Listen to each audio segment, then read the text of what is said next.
بسم اللہ الرحمن الرحیم۔ جی دوستو، آپ سب کو ناگ ٹی وی 4 پر خوش آمدید۔ آج کا مضمون ہمارا مختلف ایپیسوڈ پر ہوگا۔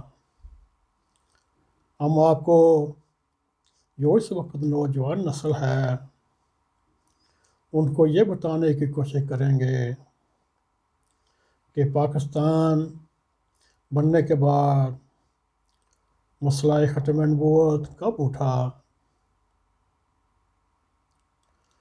دوستو، یہ بات جب قرارداد پاکستان منظور ہوئی تو پھر اس کا نام علماء اکرام کے پریشر پر آ کر 12 مارچ 1949 کو قرارداد مقاصد کا نام دے کر منظور کیا گیا۔ جماعت اسلامی اس کے سربراہ مولانا دودی صاحب نے آخت نکات پر مبنی دستور کا ایک ہمہ مطالبہ شروع کر دیا۔ دوستوں کو یہ بھی یاد ہونا چاہیے، یہی مولانا مودودی صاحب پاکستان بننے سے پہلے قائد اعظم کو کافر اعظم کا خطاب دیتے۔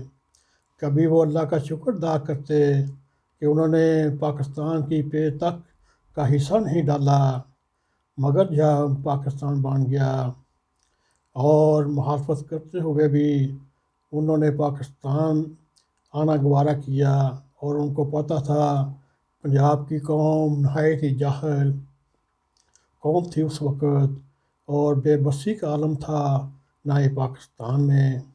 پھر انہوں نے جماعت اسلامی کی آخت نکات پر اسلامی دستور کا ایک مطالبہ شروع کیا، اور اس وقت کے پرائم منسٹر خواجہ نظام الدین نے تقریباً ان 8 نکات پر مشتمل بنیادی اصولوں کی رپورٹ پر 1952 کے آخر میں دستور سال اسمبلی میں پیش کی، جس سے یہ امید پیدا ہوئی کہ دستور سازی کا مرحلہ جلد مکمل ہو جائے گا۔ مگر دوستو یہ یاد رکھیں، اسی دوران مجلس ارار اور کچھ دوسرے علماء نے فوری طور پر قادیانیوں یا احمدیوں کو غیر مسلم اقلیت قرار دینے اور انہیں کلیدی اسامیوں سے ہٹا دینے کا مطالبہ بڑی شدت سے شروع کیا۔ دوستو، ان کے مطابق اس مطالبے کی غالباً بڑی وجہ یہ تھی کہ جماعت احمدیہ یا قادیانیوں کا زیادہ اثر بلوچستان کے صوبے پر ہوا، اور حکومتی انٹیلیجنس کی ایجنسیوں نے اور علماء اکرام نے جماعت احمدیہ کی مخالفت میں اور یہ سمجھنے پر مجبور ہوئے کہیں قادیانی اپنی سرگرمیاں بلوچستان میں بہت تیز کر دیں، اور یہ تاثر پھیلا کہ قادیانی ریاست کے بنانے میں درپردہ سازشیں کر رہے ہیں۔ دوستو، یہ ہمارا اپنا موقف نہیں، یہ پاکستان کے اس وقت کے علماء اکرام۔ اور پھر 1953 میں جسٹس محمد منیر کی رپورٹ کے سامنے حقیقت آئی۔ خواجہ نظام الدین کو اقتدار سے ہٹانے کے لیے اس وقت کے چیف منسٹر، جیسا میں پہلے بھی عرض کر چکا ہوں ایک اور ویڈیو میں، ممتاز دلتانہ کی ہدایت پر پنجاب حکومت ہنگاموں کو ہوا دے رہی تھی، اور ان فسادات کو مولانا مودودی نے آگ لگانے اور بھڑکانے میں ایک پمفلٹ قادیانی مسئلے کے عنوان سے تحریر کیا، یوں پورے ملک پر وہ پھیل گیا۔ دوستو، کہاں یہ مولانا مودودی قائد اعظم کو کافر اعظم کا خطاب دیتا اور کہیں پاکستان بنانے کی پیش کے حصے دار بھی نہ بنتا، اور اس وقت وہ پاکستان میں آ کر پورے ختم نبوت کے مسئلے پر اور علماء مولانا عبدالستار نیازی اور دیگر علماء اس میں پورے مسئلے کا تاریخی اور دینی پس منظر بیان کیا گیا، جس سے نہایت تعلیم یافتہ طبقہ جو ہے اس کو آگاہ ہوا۔ پہلی بار طبقے کو معلوم ہوا کہ قادیانی فتنہ وہ یہ سمجھتے ہیں، وہ اب بھی یہی ان کا نعرے ہیں، وہ کس قدر خطرناک ہیں، اور پنجاب کی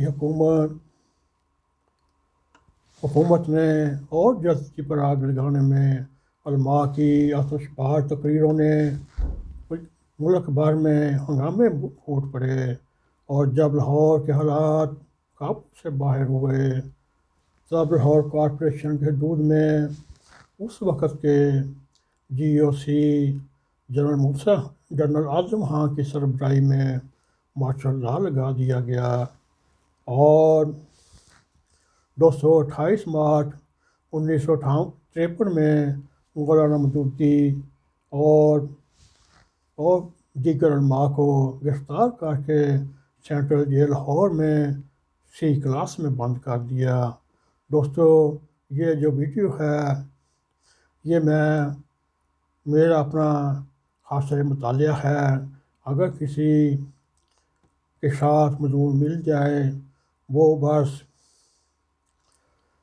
کیونکہ حاصل مطالعہ اپنا ہوتا ہے، کسی کا نہیں ہوتا۔ اگر کسی کا مضمون اپنے لیے لکھا تو پھر نہیں، یہ مضمون بھی میرا حاصل مطالعہ کے پر مبنی ہے۔ دوستو، پھر مولانا مودودی کے اوپر مقدمہ چلایا، اور مقدمے کی کارروائی بھی سر عام تھی۔ مولانا کی طرف سے فوجداری قانون کے مطابق چوٹی کے وزیر محمد علی نے کی، اور دوستو اس طرح ملٹری کورٹ میں کیس چلا اور عدالت نے فیصلہ محفوظ کر لیا۔ دوستوں تھا کہ مولانا کو چند ماہ کی سزا دی جائے گی، مگر انہوں نے سزائے موت سنا دی۔ دوستو، جب یہ خبر 1953 کی صبح اخبار میں آئی تو پھر یہ سامنے دیکھا مولانا مفتی محمود کو سزائے موت سنا دی گئی۔ اس طرح عوام آہستہ آہستہ نارمل ہونے کی طرف جاتی رہی، اور اسی طرح وہ بیان کرتے ہیں۔ اسی کیفیت میں میں مولانا صاحب کو جیل ایک گروپ کے ساتھ ملنے گیا۔ مولانا صاحب نے وہی کپڑے پہنے جو سزائے موت کے قیدیوں کے ہوتے۔ کہتے ہیں مولانا بڑے پرسمات تھے، ظاہر ہے ان کا یہ بیان، اگر موت آنی ہے تو آنی، اور بچ جانا ہے تو بچ جانی۔ دوستو، یہ ایک پہلے پروگرام کا ایک ایپیسوڈ ہے۔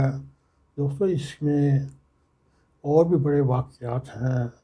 آگے چل کر ہم جسٹس منیر الدین کی جو طریقہ ختم نبوت کے اوپر حکومت نے کمیشن بنایا تھا، اس کی بھی رپورٹ کوشش کریں گے شیئر کریں۔ دوستو، یہ تھا پاکستان بننے کے بعد علماء کرام کا ایک نمونہ، وہی علماء کرام، وہی مفتیاں جو پاکستان کی مخالفت میں کانگریس کے ساتھ آگے ہوتے تھے، جب پاکستان میں آئے انہوں نے کیسے بیوروکریسی پر دباؤ ڈالنے اور پریشر ڈالنے کے لیے مسئلہ ختم نبوت کا اٹھایا۔ وہ دن، آج کا دن دیکھیں کہ آج تک پاکستان میں امن ہے؟ بالکل نہیں۔ ادھر اللہ تعالیٰ کی تقدیر کام کر رہی ہے، اور اس طرف ہم دیکھ رہے ہیں اللہ تعالیٰ کیسے اپنے نیک بندوں کو ان دشمن ماہ علماء کرام سے کیسے محفوظ رکھ رہا ہے۔ دوستو، یہ تھی ایک ایسا تبصرہ، بے لوث تبصرہ ہے۔ اس کے بعد اگر آپ کو ہمارا یہ پروگرام پسند آئے، اس کو لائک بھی کریں، شیئر بھی کریں، اور کمنٹ سیکشن میں جا کے اپنا خیال کریں۔ ہم پھر اور ناگ ٹی وی 4 کو سبسکرائب کریں اور بیل آئیکن کو پریس کریں تاکہ ہماری تازہ ویڈیو اب تک ملتی رہیں۔ اسی کے ساتھ ہمیں اجازت دیں۔ السلام علیکم ورحمۃ اللہ وبرکاتہ۔